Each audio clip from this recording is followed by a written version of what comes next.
마음을 같이 여러분들 나눴으면 좋겠습니다. 네, 오늘은 성도라 부르심을 받은 자들이라는 제목으로 하나님의 말씀을 나누겠습니다. 우리 옆에 있는 성도님들과 인사하실까요? 샬롬. 네, 오늘부터는 이제 누가복음 강해를 마무리하고 오늘부터 고린도전서 강해를 시작합니다. 우리 세길교회 올해 그 표가 혹시 뭔 줄 기억나시나요? 네, 세길스러움입니다. 왜 세길교회는 그 세길스러움에 대해서 왜 고민을 해야 될까요? 왜 세길교회는 그 문화에 대해서 고민을 해야 될까요? 그 이유는 사람들이 모여 있기 때문에 그렇습니다. 사람이 모이면 한 사람이 아니라 이제 두 사람, 세 사람, 여러 사람들이 모이면 그 사람들 안에서 상호작용하게 되는 패턴들이 있습니다. 그리고 그 보이지 않는 패턴들, 그 보이지 않는 문화는 그 공동체의 어떤 것이냐면 강력한 힘입니다. 제가 어떤 교회를 가보면 어떤 교회는 예배 전에 성도님들끼리 말을 하면 안 돼요. 막 혼나요. 예를 들면 막 시끄럽게 한다 그러면 이제 혼나는 분위기예요. 근데 어떤 교회는 가보면 예배 전에도 엄청 시끄러워요. 막 너무 반가우니까요. 왜냐하면 그 공동체마다의 뭐가 있냐면 문화가 있습니다. 우리 세계교회에는 어떤 문화가 있을까요? 성경에 신약 성경을 보면 우리가 이제 마태복음, 마가복음, 누가복음, 요한복음 그 중에서 우리가 누가복음을 보았는데요. 복음 다음에는 이제 무엇이 세워지냐면 사도행전부터는 교회가 세워집니다. 근데 그 사도행전 뒤에 이제 로마서, 고린도전서, 고린도후서, 뭐 갈라디아서, 에베소서, 빌립보서 이렇게 다양한 교회들에게 보낸 편지를 보고 편지들의 내용도 다 다양합니다. 그런 이유는 무엇이냐면 교회들마다의 문화가 있고 교회들마다의 문제가 같은 게 아니라 다르기 때문에 그렇습니다.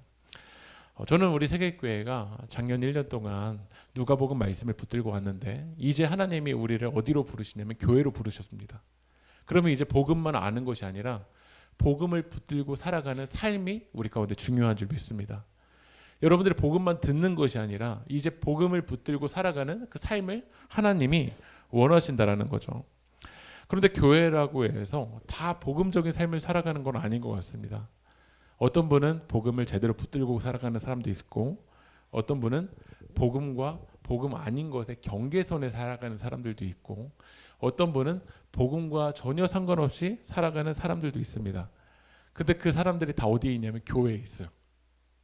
그러니까 우리 세계교회에도 어떤 분은 정말 예수님과 관계가 깊은 한 주를 지내셨던 분도 있을 수 있고요.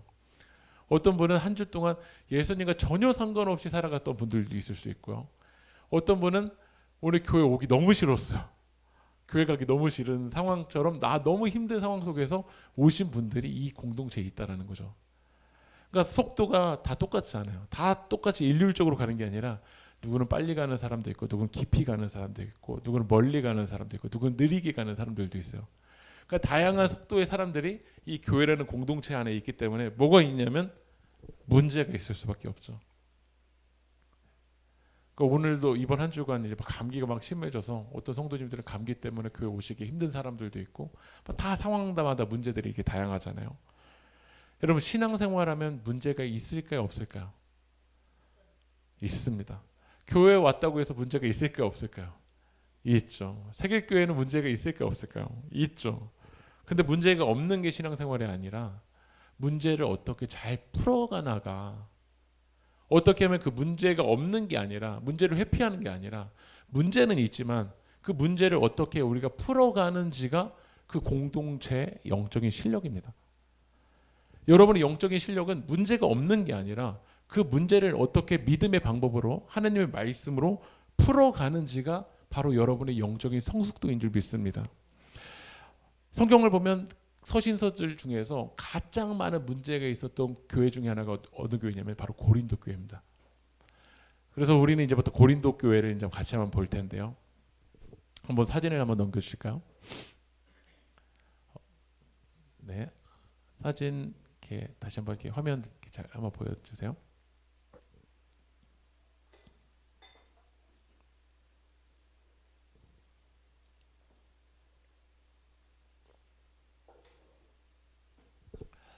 고린도는 여러분 그리스의 최남단에 이제 섬에 있습니다. 이제 이따가 지도 방금 전에 여러분 지도 보셨지만요. 그리스 최남단에 있는 도시인데 이 그리스가 최남단의 항구 도시입니다.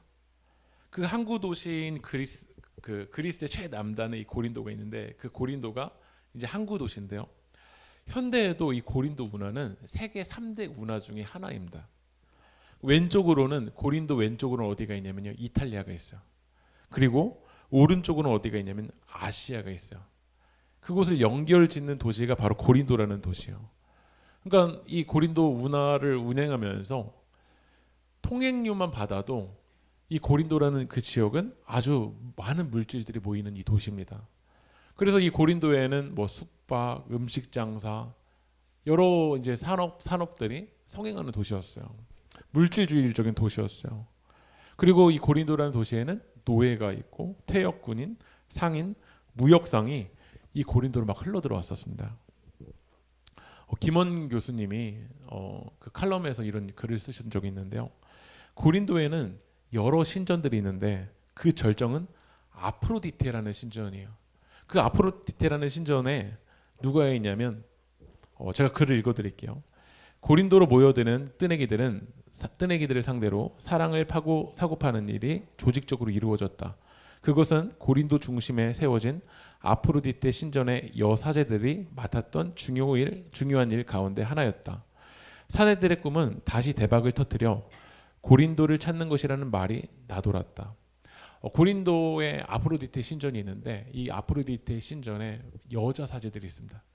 근데 그 여자 사제들이 그 신에게 바치는 제사가 어떤 행위를 했냐면요. 성적인 행위를 통해서 신에게 제물을 바친다라고 얘기를 했어요. 그러니까 고린도인처럼 행하다라는 거는요. 당시 어떤 뜻이었냐면요. 음란한 행위를 한다라는 별명이었어요. 그러니까 고린도인처럼 행하다라는 것은 무엇이었냐면 이거는 성적으로 부도덕하다라는 의미였어요. 만약에 지금 세길교회처럼 행하다, 세길스럽다라는 거는 어떤 의미일까요? 당시 고린도인처럼 행하다라는 것은 성적으로 부도덕하다라는 의미였어요. 그런데 세길교회처럼 행하다, 세길스럽다라는 거는 사람들에게 어떤 의미로 다가올까요? 이제 사진이 준비되셨나요? 방송에서 그냥 넘겨주세요. 네, 한 번만 더 넘겨주실까요? 근데 여기가 이제 아프로디테 신전입니다. 이 아프로디테 신전에서 여자 사제들이 어떻게 제사를 하냐면 성적인 행위를 하면서 매춘 행위를 하면서 제사를 올려드리는 거예요. 그러니까 이 고린도 지역을 갔다 왔었던 청년들은 이 남자들의 아까 전에 제가 한 교수님의 글을 읽어드렸잖아요. 남자들의 꿈이 뭐였냐면 다시 대박을 터뜨려서 고린도를 찾는 거예요. 왜냐하면 이 고린도를 찾아서 매춘 행위를 하고 싶은 게 남자들의 당시 꿈이었다라는 거야. 그만큼 이 고린도라는 지역은 어떠했냐면요. 성적으로 부도덕한 도시였었습니다. 그런데 이 고린도 교회에 무엇이 세워졌냐면 교회가 세워졌어요. 한번 사진을 넘겨주실게요. 이게 이제 바울의 2차 지도 여행이에요. 여러분 이 여행의 지도를 보시면은요. 빌립보, 아비볼리, 아볼로니와 데살로니가 베레아에서 쭉 내려오면은 거기가 어디냐면 아덴인데요. 아덴이 뭘까요? 지금의 그리스의 아테네예요. 그리고 아테네에서 옆으로 가면은요. 그 운하가 어디냐면 바로 고린도입니다. 그리스의 최남단이에요. 왼쪽으로는 이탈리아, 오른쪽으로는 아시아로 연결되는 이 도시인 거예요. 그곳에서 바울이 교회를 세웠어요. 브리스길라 아굴라 부부랑 18개월 동안 선교 활동을 하면서 매우 역동적인 교회를 세웠어요. 그리고 고린도 교회는 아주 큰 규모로 성장했어요. 그리고 바울이 1년 8개월 동안 목회를 한 다음에 바울이 간 뒤에는 그 후임으로 누가 왔냐면 아볼로가 와서 그 고린도 교회에서 목회를 했습니다. 근데 문제는 무엇이었냐면요. 바울이 떠난 뒤였어요. 하나님을 믿겠다고 교회에 온 사람들이 예전 삶의 방식을 그대로 유지하는 거야. 여러분 하나님을 여러분 제대로 따라가려면 여러분의 삶의 방식을 그대로 유지해서는 안 됩니다. 고린도 문화의 음란한 그 문화의 방식을 교회로 가지고 들어오면 안 됩니다. 물질주의적이고 만능주의를 이 교회 안으로 들어와서는 안 됩니다. 근데 바울이 떠나간 뒤에 고린도 교회 성도들이 이 고린도의 타락한 문화의 방식을 어디로 가지고 들어오냐면 교회로 가지고 들어오는 거야. 그래서 교회 안에 다양한 문제들이 일어나기 시작했어요. 한번 화면을 넘겨주시면요. 1장부터 4장까지는 교회 안에서 파가 나눠진 거야. 그러니까 예를 들면은 김기승파, 병수 간사님파, 김정수 장로님파 이렇게 나눠져서 이 파들끼리만 모이고요. 밥도 거기 그 파들끼리만 밥을 먹고요. 인사도 안 받아주고요. 라인이 생겨지기 시작한 거야. 그리고 고린도전서 5장에서는 음행의 문제, 6장에서는 성도들 사이에 송사가 일어나는 거야. 예를 들면 우리 안에 세계교회 안에서도 뭔가 마음의 문제가 일어날 수 있잖아요. 우리 안에 관계 가운데 문제가 일어날 수 있잖아요. 근데 그러면 교회 안에서 이 문제를 잘 해결해 나가야 되는데 이 문제를 가지고 세상의 법정에 가서 막 재판 가운데로 나가는 거야.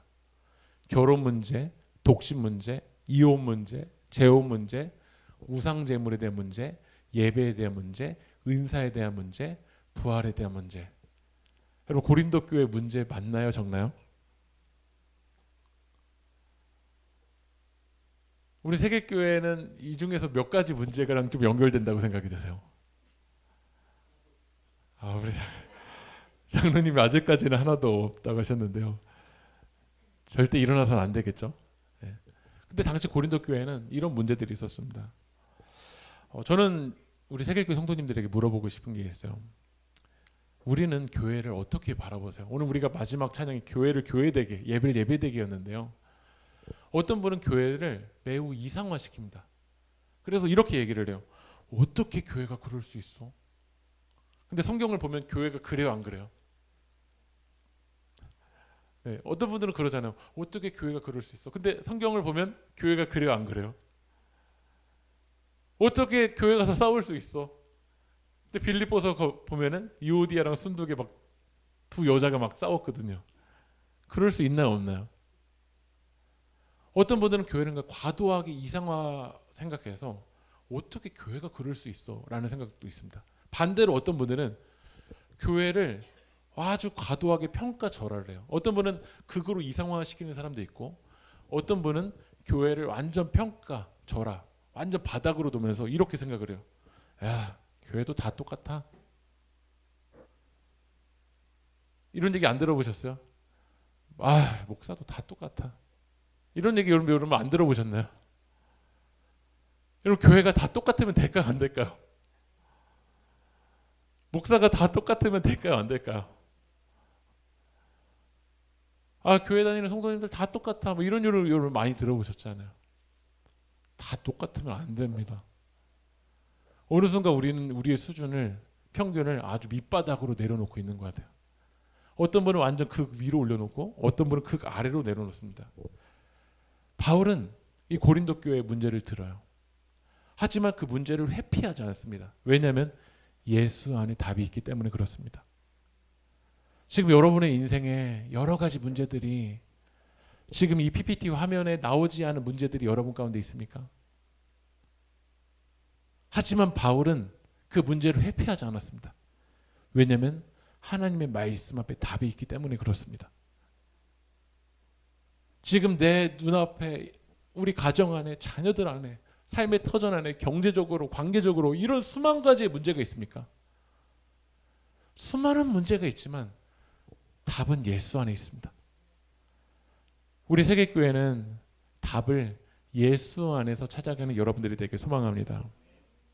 근데 보통 이런 문제들을 알게 되면 우리는 뭐부터 나올까요? 가정 안에서 이런 문제들이 나오는 거예요. 막 가정 안에서 막 싸워요. 부모님이 막 싸우고 아니면 막 자녀들이 싸워요. 그럼 그때 우리는 뭐부터 나올까요? 욕부터 나오든지 막 소리부터 나오든지 아니면 누구는 막 물건 던지는 것부터 나오든지 나옵니다. 바울이 고린도 교회에서 1년 8개월 동안 열심히 복음을 전하고 이 교회를 개척한다는 게 여러분 정말 쉽지가 않잖아요. 이 교회를 역동적으로 세워가기 위해서 몸부림쳤는데 바울이 떠난 뒤에 교회 분열이 있다. 교회에서 막 음란한 짓 하고 있다. 성도들 사이에서 싸움 일어나서 막 송사하고 있다. 결혼 문제, 독신 문제, 막 우상제물 문제, 예배 문제, 은사 문제, 부활 문제 이런 문제 수많은 문제를 바울이 들었어요. 그러면 만약에 제가 잠깐 세계교회를 떠나 있는데 저 그 얘기를 들었으면요, 잠 못 잤을 것 같아요. 이 이야기를 들으면 너무 화가 났을 것 같아요.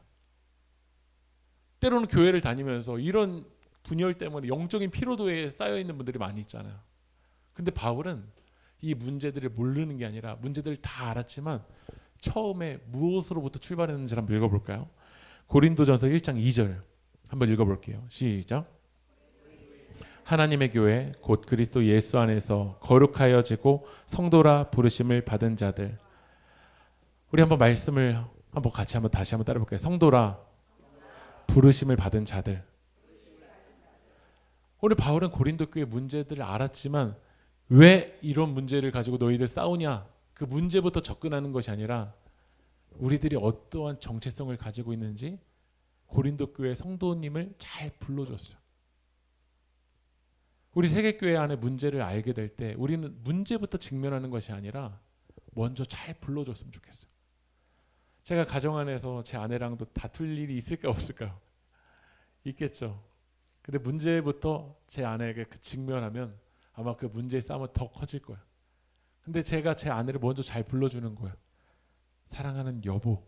그거부터 시작하고서는 한다면 도준이한테 문제부터 직면하기보다 사랑하는 도준아 잘 불러주는 것으로부터 출발한다라면 저는 그 문제를 바라보는 접근이 달라질 거라고 생각이 들어요. 여러분이 문제를 알 때 우리는 그 문제부터 직면하고 그 문제를 까발리는데 문제를 드러내는데 앞서 있는데 바울은 그 문제보다 우리는 성도입니다. 우리 옆에 있는 성도님들한테 한번 다시 한번 인사해 주실래요? 우리는 성도입니다. 그런 의미에서 우리 세계교회는 잘 불러주는 공동체가 되었으면 좋겠어요. 우리 세길스러움 한번 넘겨주실까요? 한번 같이 한번 읽어보실래요? 시작. 잘 불러줍니다. 사랑은 무례하지 않습니다. 반말보다 관심을 가지고 이름과 함께 직분 또는 성도라는 호칭을 불러줍니다. 내가 그의 이름을 불러주었을 때 그는 나에게로 와서 꽃이 되었다. 우리 세계교회는 반말을 하는 걸 용납하지 않는 교회입니다. 잘 이름을 불러줘야 됩니다. 고린도 교회는 성도라고 이름을 잘 불러주었습니다. 제가 최근에 한 분이 저희 이제 그 강화 쪽에 이제 가까운 쪽에 막 교회 막 부흥하는 교회라고 해서 영상을 누가 한 줄 보내주셨어요. 그래서 한번 봤는데 저는 깜짝 놀랐어요. 목사님이 이제 저랑 나이가 거의 연배가 비슷하거든요. 근데 거의 설교 시간에 뭐부터 시작하냐면 반말부터 하고 시작하는 거야.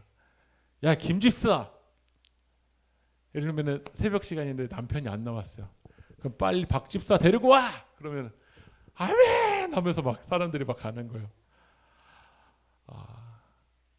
그러니까 어떤 교회가 막 많이 사람이 모이냐면요, 약간 이단의 경계선에 있어야 돼요. 비인격적으로 막 대해야 돼요. 저는 그걸 보면서 정말 깜짝 놀랐어요.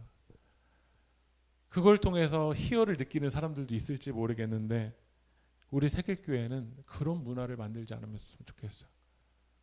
교회는 인격적이어야 됩니다. 고린도 교회 성도들 향해서 문제들 다 알았지만 바울은 고린도 교회 성도들을 대할 때 고린도 교회 성도님, 성도라는 호칭을 먼저 불러줬습니다.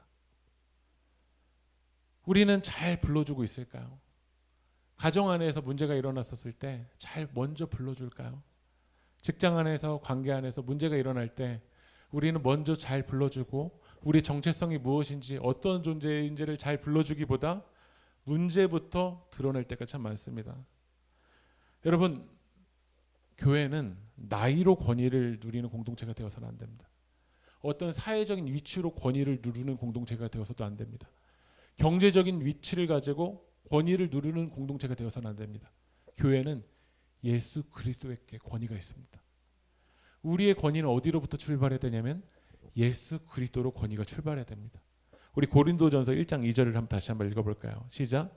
고린도에 있는 하나님의 교회 예수 안에서 거룩하여지고 성도라 부르심을 받은 자들. 성도라고 불렀습니다. 여러분 성도가 한자로 거룩할 성 무리도입니다. 그러니까 우리 세계교회의 정체성은 무슨 의미냐면 거룩한 무리가 바로 교회이고 성도입니다. 근데 오늘 이 자리에 모이시는 성도님들 가운데 나는 거룩하다. 나 진짜 거룩해요. 라고 당당하게 말씀하실 수 있는 분이 누가 있을까? 제가 아까 전에 문제들을 다 보여드렸잖아요. 음란의 문제, 막 파가 나눠지는 문제, 경제적인 문제, 우상숭배의 문제, 여러 가지 문제가 있었는데 바울은 고린도 교회 성도들 향해서 이 문제 있는 자들이라고 얘기하지 않고 성도라고 얘기했습니다. 여러분 이게 말이 되는 이야기입니까? 그러니까 거룩한 무리는 우리의 행위나 노력에 거룩함이 있는 게 아닙니다. 거룩한 제물 대신 예수 그리스도. 그 예수님이 우리를 위해서 거룩의 길을 열어주셨어요. 그리고 예수님이 우리를 거룩한 자들이다. 너희는 성도다. 라고 불러주셨기 때문에 우리의 거룩은 우리 행위로부터 권위가 있는 게 아니라 우리의 거룩은 우리의 자격에 있는 게 아니라 거룩하신 흠없으신 그 예수님이 우리를 거룩하다고 불러주시기 때문에 그 불러주신 그 주님께 거룩함이 있는 줄 믿습니다. 그래서 우리는 믿음으로 선포하는 거예요. 내가 성도다. 서로 불러주시는 건요. 그 사람이 똑바른 행실을 완벽하게 해왔기 때문이 아니라 거룩이신 예수님이 우리를 거룩한 자라고 불러주시기 때문인 줄 믿습니다. 우리 다시 한번 고백해 볼까요? 나는 성도입니다. 여러분 감리교회에는 직분이 있습니다. 한번 화면을 넘겨주시면요. 감리교는 교리어 장정에 이렇게 되어 있습니다. 의의 제도에 기초한 감독제입니다. 그러니까 감리교회에는 장로교와 달리요. 감독이 있습니다. 비숍이 있어요. 그리고 그 감독이 파송합니다. 그게 이제 감리교회 이 기둥 중에 하나입니다. 근데 감리교회는 평신도 임원이 집사가 있고 권사가 있고 장로가 있습니다. 그 장로교회는 남성분을 권사라고 얘기하지 않고 뭐라고 하죠? 안수 집사라고 얘기를 하잖아요. 근데 감리교회에서는 남성은 뭐 안수 집사가 아니라 집사, 권사, 장로 다 동일한 호칭을 씁니다. 근데 저는 지금 우리 세계교회 권사님도 있으시고 뭐 장로님도 있고 목사도 있지만 저는 모든 사람들이 집사라고 생각합니다. 집사는 잡을 집 일사자거든요. 교회에 오면 우리는 일을 잡아서 해야 돼요. 누가 시키지 않아도 눈에 보이면 일을 하는 사람이 바로 하나님의 부르심 받은 자들의 모든 이들이 해야 될 일입니다. 다 우리는 그 집사인 거예요. 근데 하나님 나라에서 집사, 권사, 장로, 목사보다 더 소중한 건 저 성도라고 생각합니다. 아무리 목사여도 거룩한 무리가 아니면 그럼 아무런 의미가 없습니다. 장로여도 권사여도 집사여도 우리가 거룩한 무리로 살아가지 않는다라면 아무런 소용이 없습니다. 우리에게 먼저 정체성은 무엇이냐면 성도입니다.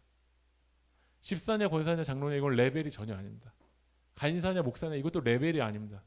다 일이 다른 것뿐입니다.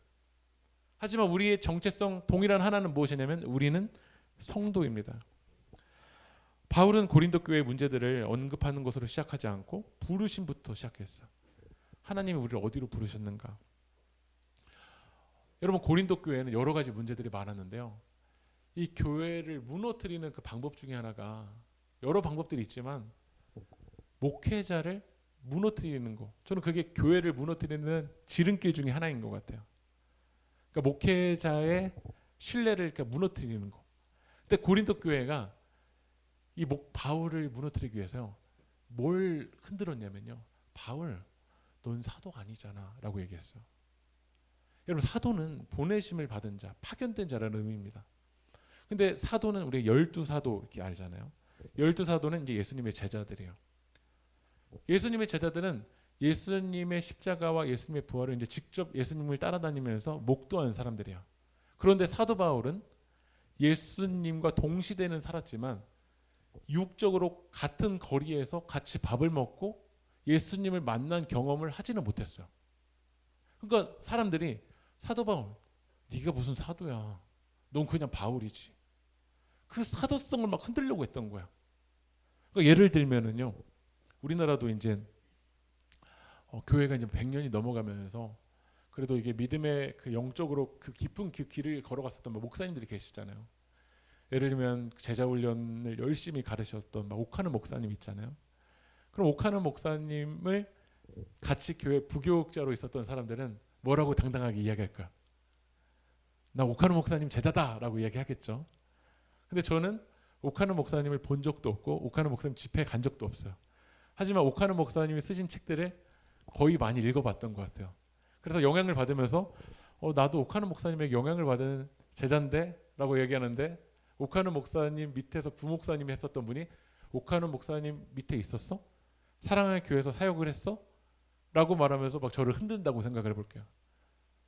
그러니까 바울을 뭘로 흔들었냐면 그 사도성으로 흔들었어요. 근데 바울은 흔들리지 않았어요.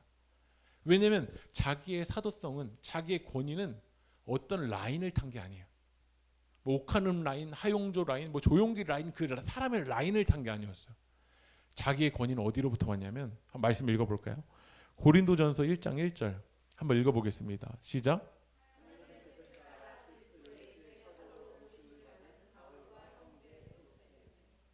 바울의 사도성은, 바울의 권위는 어디로부터 왔냐면 하나님의 뜻을 따라 그리스도 예수의 사도로 부르심 받았다라는 거야. 저는 이게 교회 공동체에 정말 중요한 본질적 의미인 줄 믿습니다. 우리는 어떤 라인을 안 탄다고 해서 불안해합니다. 저도 지금 이제 목회 길을 감리교회에서 하고 있지만요, 저는 어떤 라인 안 타려고 합니다. 가능하면 정치도 안 하고 싶어요. 네.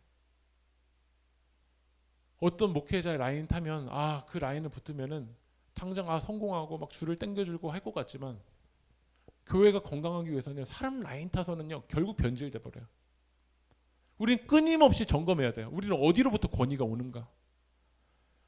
바울도 라인 만들 수 있잖아요. 근데 바울은 거부하는 거야. 나는 너희들이 만들어 놓은 인간적인 라인에, 육체적인 거리의 라인에 흔들리지 않는다. 나는 하나님의 뜻을 따라 그리스도 예수로 사도로 부르심 받았다. 그래서 우리 세계교회는 하나님이 우리를 어디로 부르셨는가, 그 부르심에 아름답게 응답하는 여러분들이 되게 소망합니다. 하나님은 우리 세계교회를 성도로 부르셨습니다. 여러분, 성도는 완료형이 아니라 진행형이라고 생각합니다. 거룩한 무리, 우리는 거룩한 자격이 되지 않지만 거룩이신 주님이 우리를 거룩이라고 불러주시면서 이 거룩의 자리로 초대하셨습니다. 그러면 우리는, 하나님이 우리를 거룩으로 불러주시기 때문에 우리 삶의 거룩의 완성을 향해서, 왜냐하면 거기로 불러주셨으니까요. 근데 왜 교회가 무너지고 왜 교회 공동체가 흔들리냐면 우리를 어디로 부르셨는지를 모르는 거야. 바울은 고린도 교회 성도들에게 이거를 먼저 불러주는 거야. 하나님은 너희를 음란한 곳으로 부르시지 않았다. 하나님은 우리를 유튜브 중독자로 부르시지 않으셨습니다. 하나님은 우리를 취할 때까지 다 취하고 내 욕망과 욕심을 이루는 곳으로 우리를 부르시지 않으셨습니다. 하나님은 우리가 라인 만들어서 남을 뒷담화하는 곳으로 우리를 부르시지 않으셨습니다. 하나님은 우리를 성도로 부르셨습니다. 오늘 고린도전서에서 고린도 교회 문제 하나를 보려고 하는데요. 고린도전서 1장 11절 12절 한번 읽어볼게요. 읽어볼까요? 시작.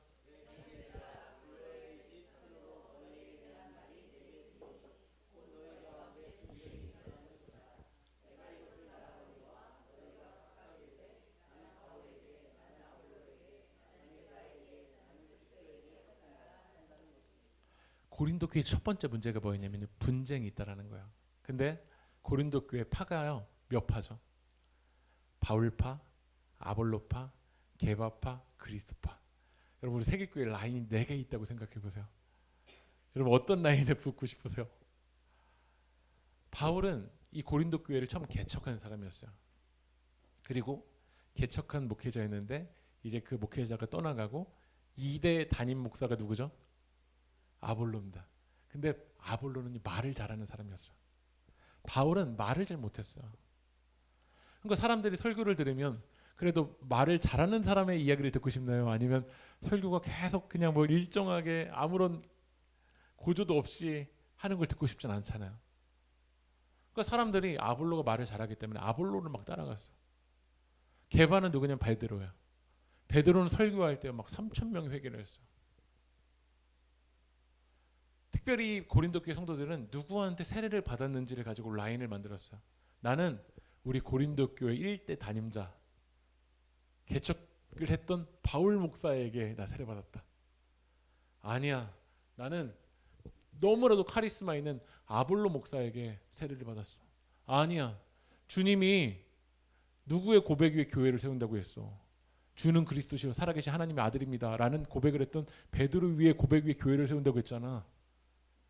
그래서 지금도 교황은 그 베드로의 라인을 쭉 따고 가는 거잖아요. 나는 개발 라인, 나는 그리스도 라인, 이렇게 하는 거야.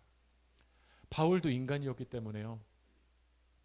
만약에 제가 이제 50년 60대가 되면 저도 이제 목회를 은퇴를 해야 되잖아요. 그러고선 제가 이제 은퇴를 하고서는 세길교회를 떠나가는데 세길교회 2대 담임자가 이제 오신 거예요. 좋은 목사님이 오셨다고 해볼게요. 근데 사람들이 진짜 새로운 목사님 오니까 예배가 역동적이에요. 예배 시간 한 번도 졸리지가 않아요. 네. 막 이런 얘기가 막 저한테 들린다고 해볼게요. 그럼 인간이기 때문에 바울도 어땠을까요?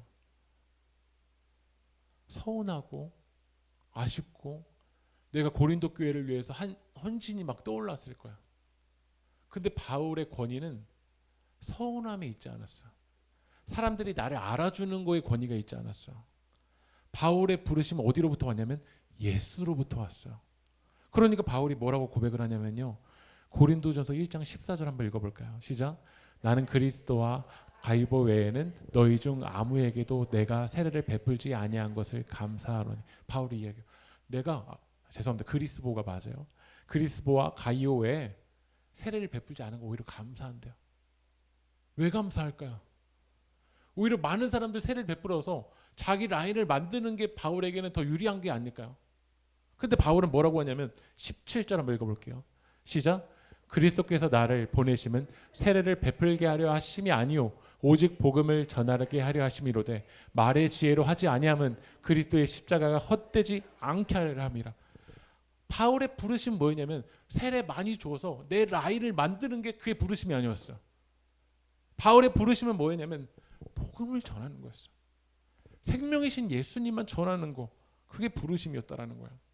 그걸 정확하게 알았기 때문에 바울은 사람들이 아볼로를 따라간다고 서운하지 않았어. 교회를 무너뜨리고 교회를 힘들게 하는 그 병 중에 하나 뭐냐면 섭섭이에요. 섭섭이. 서운해요. 지난 그 말씀과 삶 속에서 간증을 할 때 저는 말씀과 삶 간증이 너무 은혜가 돼요. 근데 그때 지난주에 우리 지혜 청년이 이렇게 와서 이렇게 간증을 해줬잖아요. 그 간증이 너무 은혜가 되었어요. 그 간증이 뭐였냐면요. 하나님의 사랑을 정말 느끼고 싶었다. 십자가 사랑을 느끼고 싶었다였어요. 근데 지난 고난주간 특별 새벽기도 마지막 날 그때 그 마지막 날 기도회 때 예수님의 십자가 사랑이 다가왔다라는 거야. 제 안에 섭섭이가 들어왔으면요. 내가 설교할 때는 뭐 십자가 사랑 아무것도 느끼지 않더니 이성재 목사님이 설교할 때만 은혜를 받아? 하나님이 저를 제가 설교할 때만 은혜 받아야 되는 그 라인 만들려고 저를 여기로 보내셨을까요? 지난번에는 첫 토세 때 유영택 선교사님 말씀 전해주셨는데요. 집에 왔는데 아내가 저한테 그러는 거야. 여보 오늘 너무 은혜되지 않았어? 돌을 던지라는 거 그거 우리가 해야 될 일인데 맞아. 그 돌을 옮기는 건 우리가 해야 될 일이지 라고 하면서 목사님이 전해주셨던 그 말씀이 너무나도 은혜가 되었다고 위로가 되었다고 저에게 이야기해 주는 거야. 제가 설교하고 나서는 왜 이렇게 설교할 때 왜 이렇게 움직이냐고 막 지적만 하더니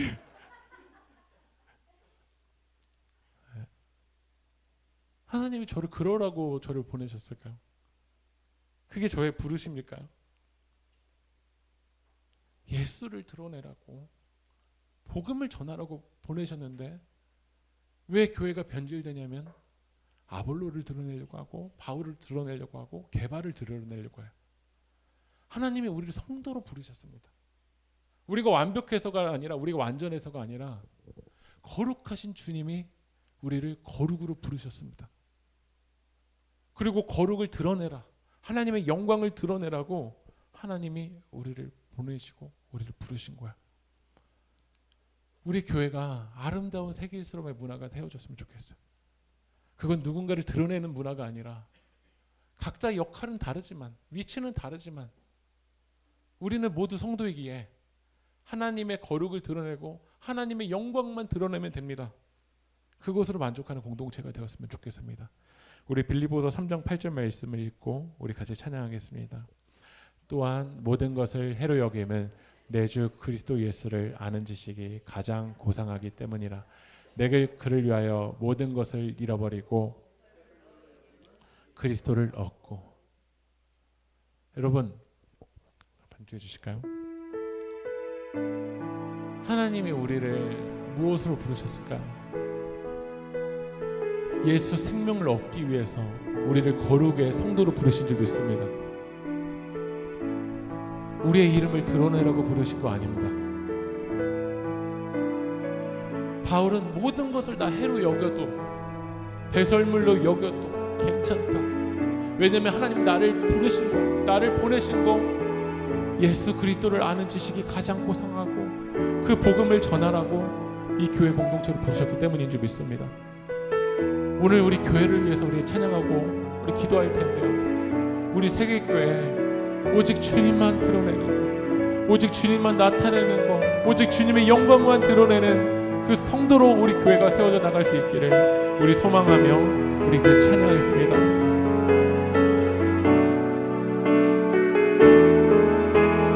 우리에게 소원이 하나 있나요? 우리에게 소원이 하나 있나요? 주님 다시 오실 그날까지 우리 가슴에 새긴 주의 십자가 살아 나의 교회를 사랑해. 여러분 주님의 교회를 향한 마음을 묵상하며 찬양합시다. 주의 교회를 향한 우리 희생과 포기와 가난과 고난입니다. 희생과 포기와 가난과 고난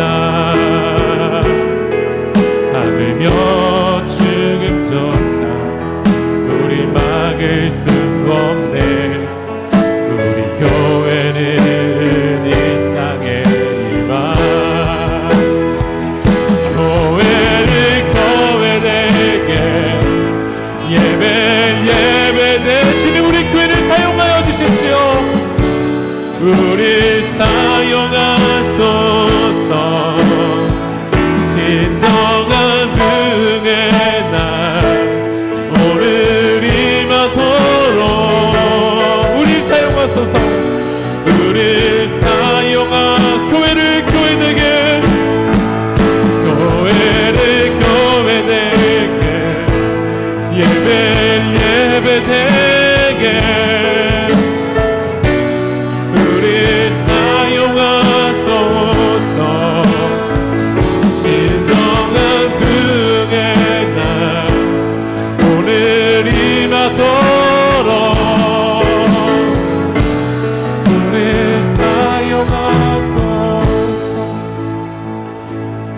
오늘 이 시간 우리 교회를 위해서 정말 우리 간절하게 기도하는 시간 가지려고 합니다. 하나님이 우리를 어디로 부르셨습니까? 하나님이 여러분을 어디로 부르셨습니까? 하나님이 여러분들이 그렇게 마음 쏟고 열정을 다하고 이루려고 하는 그곳으로 하나님이 여러분을 과연 부르셨을까요? 하나님은 우리를 성도로 부르셨습니다. 하나님은 우리를 거룩한 무리로 부르셨습니다. 우리가 거룩하지 않지만 거룩하신 그 주님께서 십자가에서 제물이 되시면서 거룩의 길을 여시고 우리를 거룩으로 초대하셨습니다. 이제 교회 공동체는 거룩을 드러내야 됩니다. 그곳으로 하나님이 우리를 부르신 줄 믿습니다. 하지만 우리는 거룩을 향해서 나아가기보다 내 욕망과 욕심을 성취하기 위한 것이 우리의 부르심인 줄 알고 그곳을 향해서 열정적으로 나아가려고 합니다. 너무 서운합니다. 내 이름이 드러나지 않을 때 너무 서운합니다. 하나님이 우리 교회를 내 이름을 드러내려고가 아니라 예수를 드러내라고, 하나님의 영광을 드러내라고 우리를 부르신 줄 믿습니다.